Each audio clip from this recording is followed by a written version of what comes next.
जय हिंद साथियों, स्वागत है आपका अपने ही चैनल अग्निवेश स्टडी अड्डा पर। मैंने यूट्यूब पर काफ़ी सारी वीडियोस देखी थी, उन्होंने सभी का निचोड़ लगाकर आपके लिए ये वाले क्वेश्चंस मैं स्पेशली लेकर आया हूँ। तो ये वाले क्वेश्चंस कई सारे वीडियोस में थे, तो क्योंकि ओरिजिनल क्वेश्चन पेपर तो बच्चों के पास ही है ना, तो वो आया तो नहीं है हमारे पास, इसलिए जितनी वीडियोस थी मैंने उन सभी का निचोड़ आपके लिए सामने ला दिया। क्वेश्चंस मैं आपको बोल कर बता दूंगा और उसके आंसर्स आपको लिखकर, ठीक है। तो करते हैं पहला क्वेश्चन शुरू। सूर्य के प्रकाश को पृथ्वी तक पहुंचने में कितना समय लगता है? आखिर जो सूर्य है, ठीक है, उसका जो लाइट है, उसकी प्रकाश होगा, वो अर्थ तक अगर पहुंचना है तो उसमें कितना डिस्टेंस में कितना टाइम लगेगा? तो वो लगता है 8 मिनट, ठीक है, और 20 सेकंड का टाइम अर्थ तक पहुंचने में उसे लगता है, ठीक है। भारत की एकमात्र महिला शासिका कौन थी? तो वो कौन थी? रजिया सुल्तान। रजिया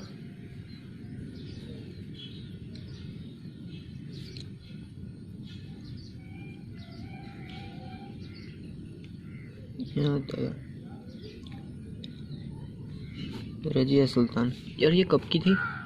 इसका शासन चला था 36 पे 40 तक, ठीक है। ये इंपॉर्टेंट क्वेश्चंस हैं सारे, तो लाइटली क्वेश्चंस को मत लेना, क्योंकि पेपर्स में इनमें से कोई भी क्वेश्चंस आपको आ सकते हैं, ठीक है। इसका टाइम था वो सिर्फ 4 साल तक चला था, ठीक है, 4 साल तक इसने शासन किया था। तो अब आगे चलते हैं। ये बहुत इंपॉर्टेंट क्वेश्चन है। चोरी चोरा कांड, ठीक है, ये कहाँ पर हुआ था? ये हुआ था गोरखपुर में। गोरखपुर यूपी में है ये, ठीक है। और कब हुआ था ये? फरवरी की 1922 में। ओके, अब चलते हैं हमारे फोर्थ क्वेश्चन पर। फोर्थ क्वेश्चन क्या है? स्वतंत्र भारत के प्रथम श्रम मंत्री कौन थे? तो वो थे श्रम मंत्री। श्रम मंत्री स्वतंत्र भारत के, ठीक है, भारत के नहीं, स्वतंत्र भारत के। तो वो थे जगजीवन राम।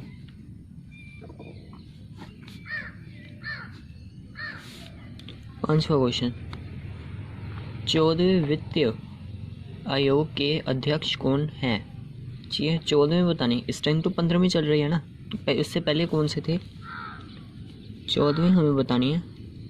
तो 14वें थे YV रेड्डी, ठीक है। और इस टाइम कौन सी है वो हमें बतानी है, वो है 15वीं। तो 15वीं चल रहे हैं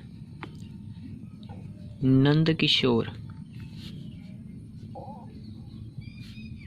सिंह। पूरा नाम मैंने आपको बताया नंद किशोर, नहीं तो पेपर में आ सकता है NK सिंह, ठीक है। तो कंफ्यूज मत होना, NK सिंह पूरा आ जाएगा और यहाँ पे N और K, ठीक है, नहीं तो पूरा नाम नंद किशोर सिंह। छठाओ, सबसे बड़ा संविधान किस देश का है? कॉन्स्टिट्यूशन सबसे बड़ा पूरी दुनिया में किसका है? तो वो है अपने भारत का, ठीक है। लिखित में है ये, भूलना मत। अगर लिखित आ जाए ना, पेपर में आ जाए कि लिखित संविधान किसका सबसे बड़ा है, तो भारत का होगा। वैसे भी सबसे बड़ा संविधान किसका है? भारत का ही है। लेकिन अगर पूछा जाए कि अलिखित कौन सा है, तो अलिखित है इंग्लैंड का, अपने इंग्लैंड का, ठीक है। तो अब अगला क्वेश्चन, विश्व का सबसे बड़ा द्वीप कौन सा है? सबसे बड़ा द्वीप, तो सबसे बड़ा द्वीप है ग्रीनलैंड। ग्रीनलैंड।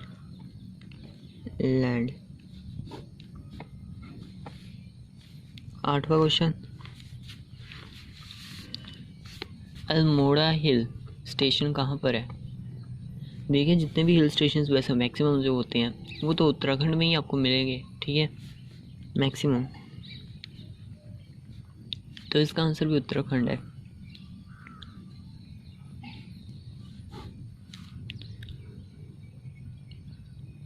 और वीडियोस में इतना ही बताया गया। कहते हैं मसूरी।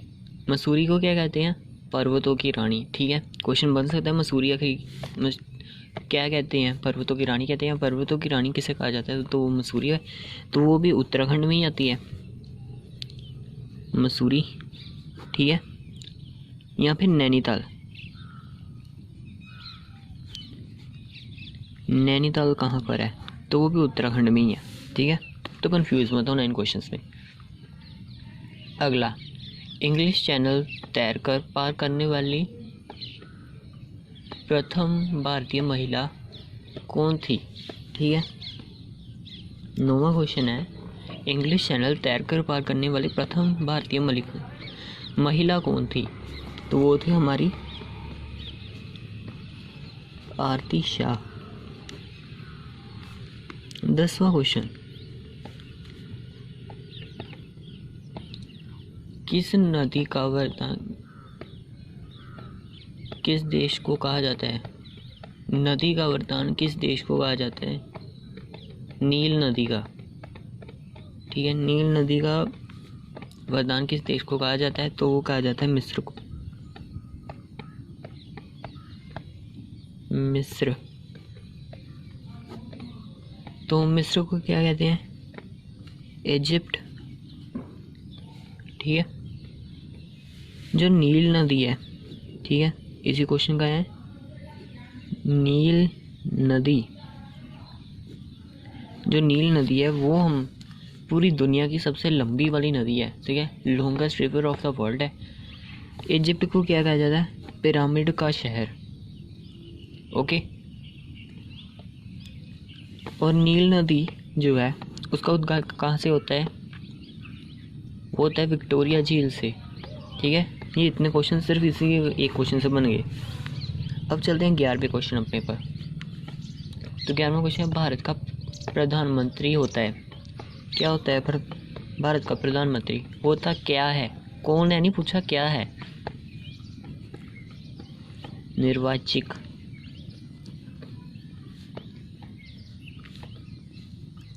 निर्वाचित, ठीक है।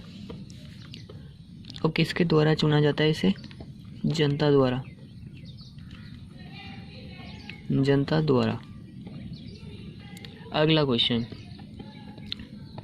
पार्श्व ये लिख ही देता हूँ। ठीक है,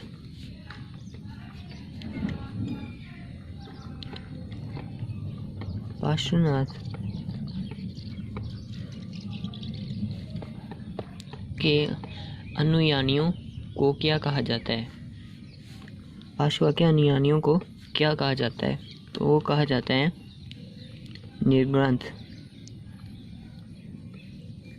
ये भी इम्पोर्टेंट क्वेश्चन, भूलना मत।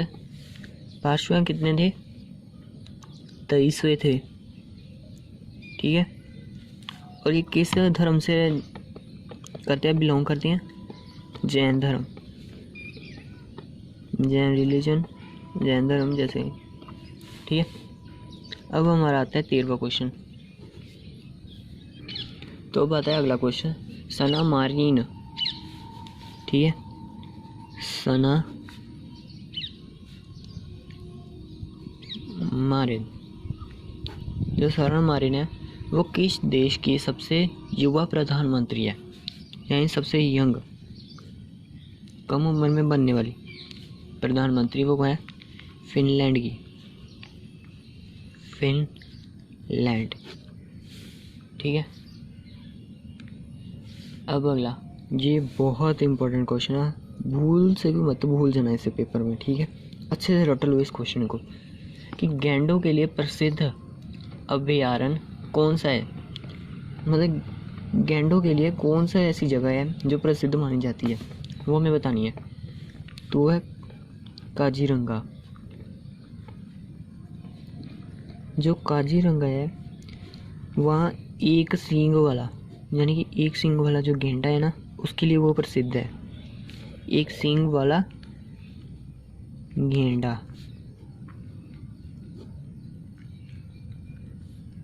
ओके, ये क्वेश्चन मत भूल जाना। ठीक है, कि गेंडों का प्रसिद्ध देश कौन सा है, किस देश में सबसे ज़्यादा गेंडे पाए जाते हैं, कौन सा प्रसिद्ध है, गेंडों के लिए। काजीरंगा, काजीरंगा किसके लिए प्रसिद्ध है? तो गेंडों के लिए, चाहे एक सींग वाला गेंडा होगा ऑप्शन में, ठीक है, या सिर्फ गेंडा। तो भूलना है, ऐसे उल्टे पुल्टे से भी क्वेश्चन बन रही हैं, क्योंकि जो आंसर है ना, कुछ क्वेश्चन पेपर में वही क्वेश्चंस बना दिया और क्वेश्चंस को आंसर बना दिया। तो कंफ्यूज मत होना, दोनों इसलिए आपको समझा रहा हूँ। तो अब इस क्वेश्चन में तो मेरे को भी कंफ्यूजन होती थी, लेकिन अब चलो अब समझ में आ रहे हैं। पेसमेकर, पेसमेकर आखिर किससे संबंधित है? ये मशीनें किसके लिए होती है? हृदय के लिए, हृदय यानी हार्ट, हृदय, ठीक है। क्यों मेरे को भी कन्फ्यूजन क्वेश्चंस में रहती हैं, लेकिन जब मैं आपको समझाता हूँ तो मुझे भी ये क्लियर होती जाती है। तो अब अगला क्वेश्चन, गंगा की सहायक नदी कौन सी है? गंगा की सहायक नदी तो वो सोन भी है, ठीक है, और यमुना भी है। ये तीनों एक दूसरे की सहायक नदी है, तो कंफ्यूज मत इनमें होना, ठीक है। अर्जुन पुरस्कार की शुरुआत कब हुई थी? जो अर्जुन पुरस्कार है, सभी को पता है अर्जुन पुरस्कार जो होता है, मैंने आपको पिछली वीडियोस में भी बताया था कि अर्जुन पुरस्कार है वो स्पोर्ट्समैन के लिए होता है, ठीक है। तो वो किसके लिए बनाया कब गया था, शुरुआत उसकी कब हुई थी? 1961 में, ठीक है। समुद्र तल से लंबवत मापी गई दूरी क्या कहलाती है? देखिए, किसी भी अगर चीज़ की हम लंबाई नापते हैं, ठीक है, अगर समुद्र तल है, ठीक है, ये हमारा समुद्र ले लो, ठीक है, इसके ऊपर समुद्र है, समुद्र के नीचे की वाली ज़मीन ये रही, उसकी समुद्र तट के साथ हमारी पहाड़ियाँ ले लो, ठीक है, शायद ले लो, पहाड़ी ले लो, तो आखिर उसकी जो लंबाई होगी, पहले तो यहाँ से ज़मीन से नापी जाएगी समुद्र तल तक, फिर उससे ऊपर कितनी है वो नापी जाती है। तो इसे कहते क्या है? ऊंचाई होती है, ये ऊंचाई नापी जाती है। हमें वही तो बताना था कि आखिर नापा क्या जाता है, तो नापी ऊंचाई जाती है, ठीक है। हरित क्रांति किस क्षेत्र से संबंधित है? यानी हरी क्रांति, हरित क्रांति, हरित क्रांति मतलब एक सफ़ेद क्रांति थी वो दूध के लिए थी, तो हरित क्रांति कौन सी हुई? ये खेती से संबंधित हुई, यानी खेत अगर ज़्यादा उपजाऊ हो गए, ठीक है, खेतों के संबंधित, खेत उत्पादन बढ़ाना, ठीक है, खेत के उत्पादन बढ़ाने, कुछ भी मतलब खेत से रिलेटेड है, खेतों की पैदावार ज़्यादा होना, जिसकी वजह से हमें खेतों से ज़्यादा अनाज मिलना या खाने के लिए जो भी मिलता है ना, वो सारा हमें उससे ज़्यादा मिलना, उसे खेती क्रांति कहते हैं, ठीक है। हरी क्रांति, खेती क्रांति। अकबर के राज्य का टोटमल क्या था? ये हर पेपर, मतलब जितने भी पेपर आए थे ना, उन सभी में ये रिपीट क्वेश्चन था कि टोटमल, अकबर के महल का जो टोटमल था ये था क्या? या फिर अकबर के जो वित्तीय मंत्री थे वो कौन थे? वित्तीय मंत्री इसका आंसर है, ठीक है, वित्त मंत्री। तो या फिर इसका क्वेश्चन बन सकता है अकबर का वित्तीय मंत्री कौन था? तो वो टोडरमल था। अब टोडरमल क्या है उसके दरबार में? वित्तीय मंत्री, ठीक है। ये दो तरीके से घूम गया क्वेश्चन, लेकिन आया ज़रूर था हर क्वेश्चन में। टोडरमल का तो भूलना ही मत। 21 क्वेश्चन, प्राचीन काल में मध्य की राजधानी क्या थी? मगध। मगध की राजधानी को प्राचीन काल में क्या था कहा जाता? तो वो हम कहते थे उसे राजगीर, ठीक है, राजगीर कह लो। आज तक सिर्फ यही दो नाम दिए गए हैं, तो भूलना मत उन्हें। गिरिब्रिज, ठीक है। और था टोडरमल का जो वित्तीय मंत्री था ना, उसे हम राजस्व मंत्री भी कहते हैं, ठीक है। भूलना मत, वित्तीय मंत्री को राजस्व मंत्री भी कहते हैं, तो पूछ सकते हैं। कि अकबर का राजस्व मंत्री कौन था, तो वो टोडरमल था। ज़रूरी नहीं कि वित्त मंत्री ही आए, राजस्व मंत्री भी आ सकते हैं। 22वां क्वेश्चन, सबसे इजीएस्ट क्वेश्चन, किसको नहीं पता होगा, कंगारू स्वाभाविक रूप से कहाँ पाया जाता है। जो कंगारू है वो कहाँ पाया जाता है, ऑस्ट्रेलिया में मिलते हैं, पूरी दुनिया में और कहीं भी नहीं है, मुख्य रूप से तो ऑस्ट्रेलिया में। ठीक है, सबसे कठोर पदार्थ कौन सा है, मतलब कि हमारे जो वातावरण है उसमें सबसे कठोर जो है वो हमारा हीरा होता है। ठीक है, और ये कार्बन का ही एक रूप होता है। ठीक है, कार्बन की सॉलिड फॉर्म होती है। तो अब आता है 24वां क्वेश्चन, सजीव व निर्जीव के बीच की कड़ी है, क्या है, सजीव व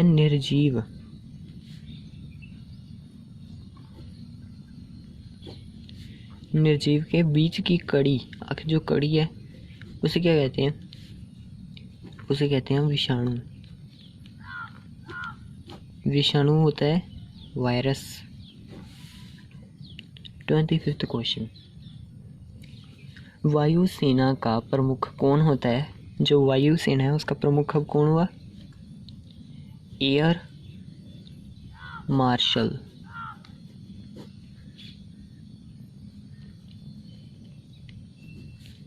प्रेजेंट में एयर मार्शल कौन है आखिर, राकेश कुमार सिंह भदौरिया जी। ठीक है, तो ये हमारे इस टाइम के एयर मार्शल हैं। ठीक है, राकेश कुमार सिंह भदौरिया। 26 क्वेश्चन, बाल दिवस कब मनाया जाता है, सभी को पता है बाल दिवस है वो चाचा जवाहरलाल नेहरू के बर्थडे दिवस है, तो उस पर मनाया जाता है, वो होता है 14 नवंबर को। 27वां क्वेश्चन, अल्म वर्षा का मुख्य कारण क्या है, अल्म यानी एसिड रेन। एसिड रेन क्यों होती है, ठीक है, अल्म वर्षा का मुख्य कारण है वायु प्रदूषण। वायु प्रदूषण, वायु में ऐसा क्या मिल जाता है जिसकी वजह से अल्म वर्षा होती है, सल्फाइड। ठीक है, SO2। 28वां क्वेश्चन, कांचीपुरम किसकी राजधानी है, इम्पोर्टेंट क्वेश्चन। कांचीपुरम किसकी राजधानी है वो हमें बताना है, पल्लव वंश की। पल्लव वंश, भूलना मत, पल्लव वंश है। ठीक है, किसके किनारे हैं, पल्लार नदी के। ठीक है, पल्लार नदी के किनारे पर है कांचीपुरम, और ये पल्लव वंश की, ठीक है, राजधानी। ये भूलना मत, ये भी इम्पोर्टेंट क्वेश्चन है क्योंकि ये भी हर क्वेश्चन पेपर में रिपीट हुआ था। 29 क्वेश्चन, मशरूम क्या है, मशरूम तो हम सब खाते हैं ना, खुम्बा जिसे हम कहते हैं पंजाबी में, हम पंजाबी लोग तो खुम्बा कहते हैं उसे। मशरूम आखिर क्या है, वो एक कवक है, कवक जिसे हम फूड भी खाते हैं। ठीक है, तो इन दोनों में से कोई भी नाम आ सकता है, जैसे पेपर में कवक था। ठीक है, अब चलते हैं आज के लास्ट क्वेश्चन, निम्न में से प्रतिजैविक कौन सी है, वैसे वो पेनिसिलिन इसका आंसर है। पेनिसिलिन एक एंटीबायोटिक है, मैंने आपको पिछली वीडियोस में भी बताया था। पेनिसिलिन